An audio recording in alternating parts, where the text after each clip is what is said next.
أعوذ بالله من الشيطان الرجيم. بسم الله الرحمن الرحيم. يا أيها المزمل قم الليل إلا قليلا نصفه أو انقص منه قليلا أو زد عليه ورتل القرآن ترتيلا إنا سنلقي عليك قولا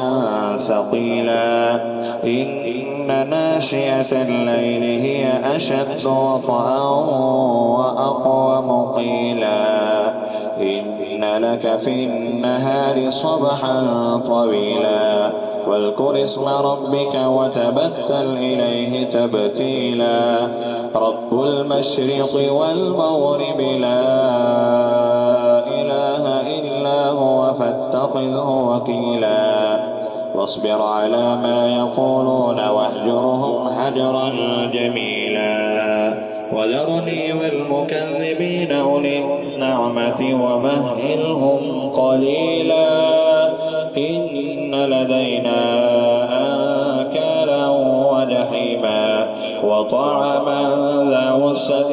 وعذابا أليما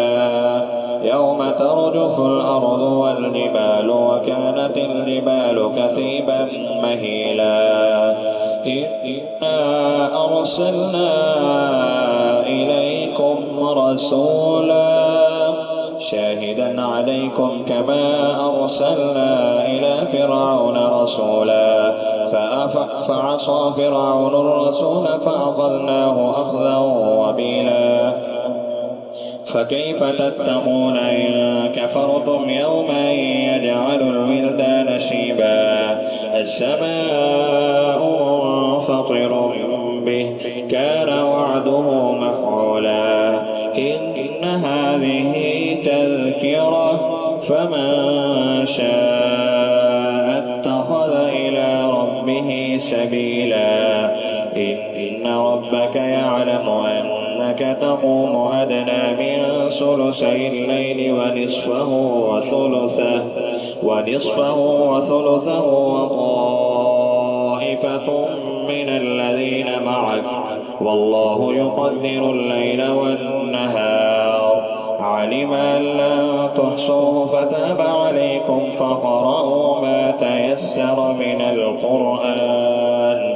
علم أن سيكون منكم مرضى وآخرون يضربون في الأرض يبتغون من فضل الله وآخرون يقاتلون في سبيل الله فقرأوا ما تيسر منه وأقيموا الصلاة وآتوا الزكاة وأقرضوا الله قرضا حسنا وما تقدموا لأنفسكم من خير تجدوه عند الله هو خيرا وأعظم أجرا واستغفروا الله إن الله غفور رحيم.